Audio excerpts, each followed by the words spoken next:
1 Samuel, chapitre 14. Un jour, Jonathan, fils de Saül, dit au jeune homme qui portait ses armes, Viens, et poussons jusqu'au poste des Philistins qui est là de l'autre côté. Et il n'en dit rien à son père. Saül se tenait à l'extrémité de Gibéa, sous le grenadier de Migron, et le peuple qui était avec lui formait environ 600 hommes. Akija, fils d'Akitub, frère d'Ikabod, fils de Phiné, fils d'Éli, sacrificateur de l'Éternel à Silo, portait l'éphod. Le peuple ne savait pas que Jonathan s'en fût allé. Entre les passages par lesquels Jonathan cherchait à arriver au poste des Philistins, il y avait une dent de rocher d'un côté et une dent de rocher de l'autre côté, l'une portant le nom de Botsets et l'autre celui de Séné. L'une de ces dents est au nord vis-à-vis de Micmac, et l'autre au midi vis-à-vis de Géba. Jonathan dit au jeune homme qui portait ses armes, Viens, et poussons jusqu'au poste de ces incirconcis. Peut-être l'Éternel agira-t-il pour nous, car rien n'empêche l'Éternel de sauver au moyen d'un petit nombre comme d'un grand nombre. Celui qui portait ses armes lui répondit, Fais tout ce que tu as dans le cœur, n'écoute que ton sentiment, me voici avec toi, prêt à te suivre. Eh bien, dit Jonathan, allons à ces gens et montrons-nous à eux. S'ils nous disent Arrêtez jusqu'à ce que nous venions à vous, nous resterons en place et nous ne monterons point vers eux. Mais s'ils disent Montez vers nous, nous monterons, car l'Éternel les livre entre nos mains. C'est là ce qui nous servira de signe. Ils se montrèrent tous deux au poste des Philistins, et les Philistins dirent Voici les Hébreux qui sortent des trous où ils se sont cachés. Et les hommes du poste s'adressèrent ainsi à Jonathan et à celui qui portait ses armes. Montez vers nous, et nous vous ferons savoir quelque chose. Jonathan dit à celui qui portait ses armes, Monte après moi, car l'Éternel les livre entre les mains d'Israël. Et Jonathan monta en s'aidant des mains et des pieds, et celui qui portait ses armes le suivit. Les Philistins tombèrent devant Jonathan, et celui qui portait ses armes donnait la mort derrière lui. Dans cette première défaite, Jonathan et celui qui portait ses armes tuèrent une vingtaine d'hommes sur l'espace d'environ la moitié d'un arpent de terre. L'effroi se répandit au camp, dans la contrée et parmi tout le peuple. Le poste et ceux qui ravageaient furent également saisis de peur. Le pays fut dans l'épouvante. C'était comme une terreur de Dieu. Les sentinelles de Saül, qui étaient à Gibéa de Benjamin, virent que la multitude se dispersait et allait de côté et d'autre.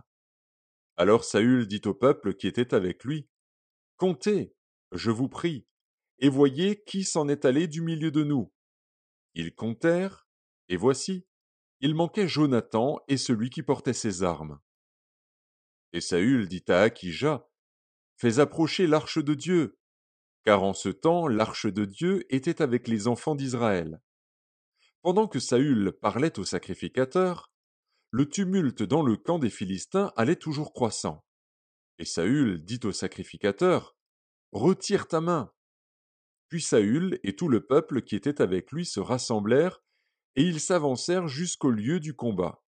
Et voici, les Philistins tournèrent l'épée les uns contre les autres, et la confusion était extrême.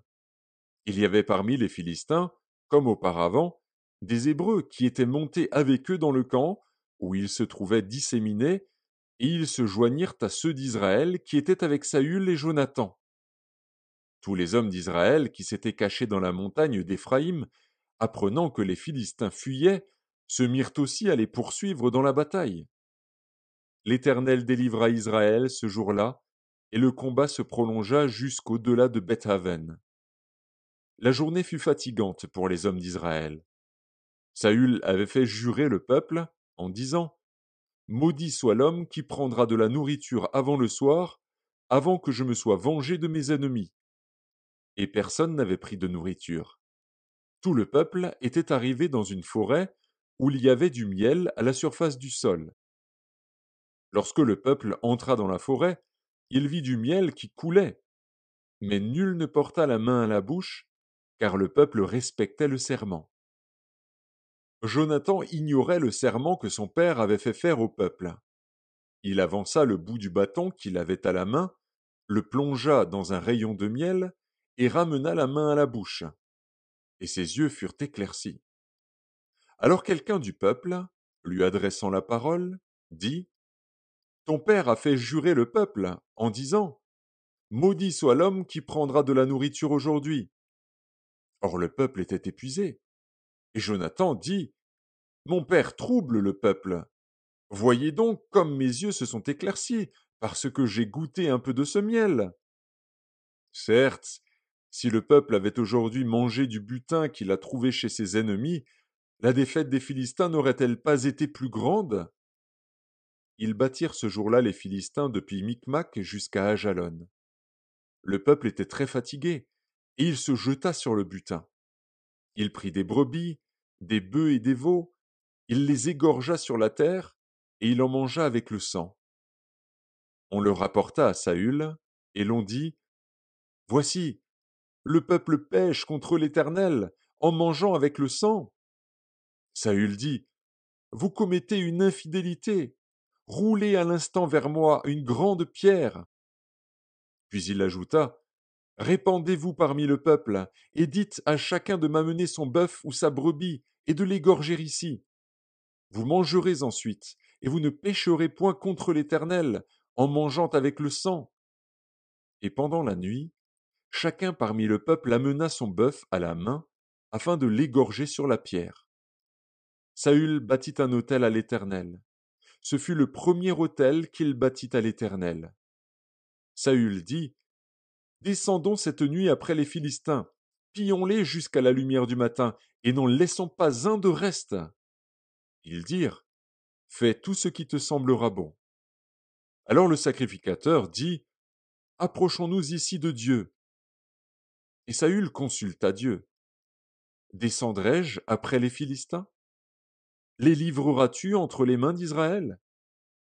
Mais en ce moment il ne lui donna point de réponse. Saül dit: Approchez ici, vous tous chefs du peuple. Recherchez et voyez comment ce péché a été commis aujourd'hui. Car l'Éternel, le libérateur d'Israël, est vivant. Lors même que Jonathan, mon fils, en serait l'auteur, il mourrait. Et dans tout le peuple personne ne lui répondit. Il dit à tout Israël: Mettez-vous d'un côté, et moi et Jonathan, mon fils, nous serons de l'autre. Et le peuple dit à Saül: Fais ce qui te semblera bon.